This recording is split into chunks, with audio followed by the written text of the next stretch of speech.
Ayan na guys, ang update ng aking papaya. Kung napapansin nyo, grabe na ang kulo niyan, pero hindi pa malambot ang aking papaya guys. Yan. Palambutin pa natin yan. Hello guys, magluluto ako ngayon ng ginataang papaya. Ayan yung papaya ko guys, nahiwa ko na yan. Ito naman yung gulay. Yung bawang, sibuyas, luya, kamatis, tsaka sili, may kaunting ampalaya kasi makita pa akong sa rep, baka masira lang, tsaka alubati guys.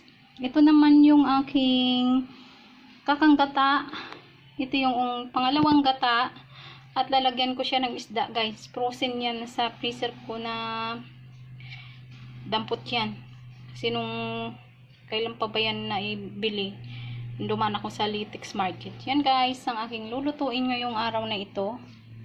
Yan, gulay-gulay tayo. Yan guys. Ngayon guys, sa kawali, pasensyahan nyo na lang yung kawali ko. Lalagay ko yung aking papaya dyan. Yan, ang aking papaya. Yung sili, kamatis, sibuyas, bawang tsaka luya guys, ihalo ko na kaagad yan dyan. Mamaya na ako maglagay ng paminta. Yan na guys. Yan, tagal ko. Pasensya na. Ayan. Tapos ilalagay ko tong yung pangalawang gata guys. Yan yung isasabaw kong una, pangalawang gata. Hindi ko na nilagay yan sa plato guys. Diyan na lang, sa plastic na lang. Yan. Yan, yung pangalawang gata. Tapos, open ko lang yung aking apoy guys. Yan, may apoy na yan. Tapos, tatakpan ko lang siya guys. Maya na ako maglagay ng asin. Tatakpan ko lang siya para kumulo guys. Ayan.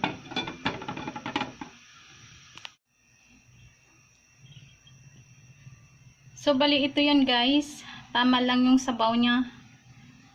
Yung unang piga ng niyog, yung pangalawang gata guys, yan ang muna ang isasabaw ko.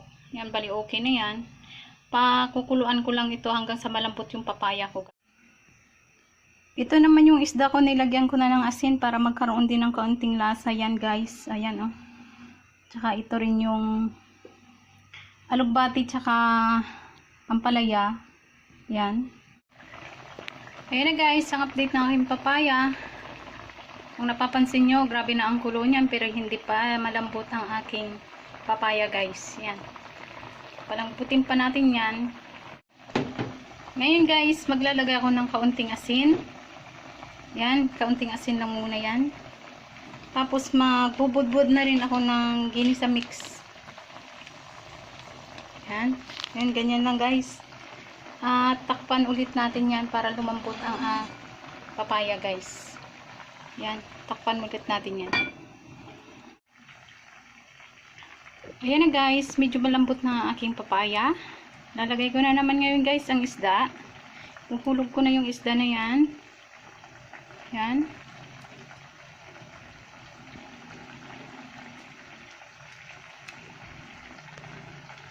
Plus yung mga ampalaya kanina guys.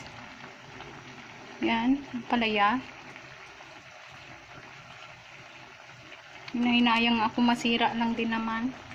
Kaya nilagay ko na lang dito. Tapos lalagyan ko siya ng kaunting tubig guys. Kulang ang tubig ko. Kaunting tubig lang. Yan. Yan na siya guys. Pakukuluan ko na yan ulit para luto ang isda tsaka ampalaya guys.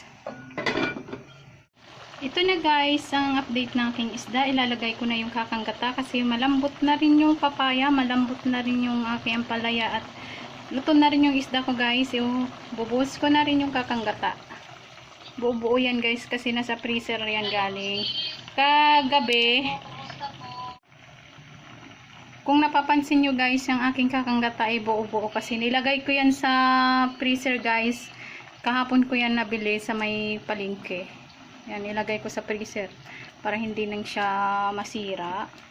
Kasi Sinasadya ko yan na pag kailangan ko na ng mga bilihin, pag ako dumaan na sa may palengke, nabimili na kagad ako. Tapos nilalagay ko lang sa ref o freezer.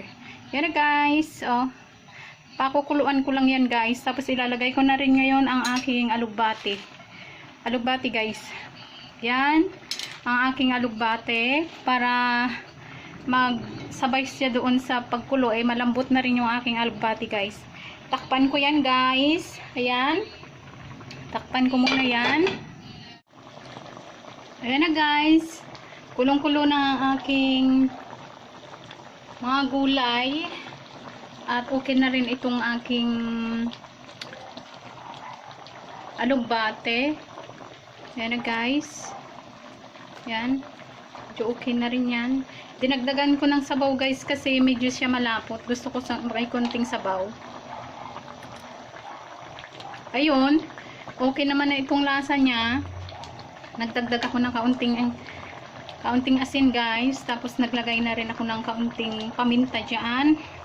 Kaya yung gagawin ko ngayon, off ko na itong apoy guys. Para hindi mag-overcook ang aking mga gulay. Yan na, na-off ko na. Ayan na guys, luto na nga aking ginataang papaya na may ampalaya tsaka yung alugbati guys tsaka isda na matambaka yan guys. Ayan o. Okay na yan guys, lutong probinsya yan. Ayaw ko ng karni-karni guys. Gulay, isda, yan. Try nyo rin itong luto guys. Ginataang papaya yan. Lagyan nyo na ng kahit anong gulay dyan. Okay yan, tapos isda lang. Salamat sa panonood guys. Kain na ako. God bless po sa ating lahat. Ingat po tayong lahat.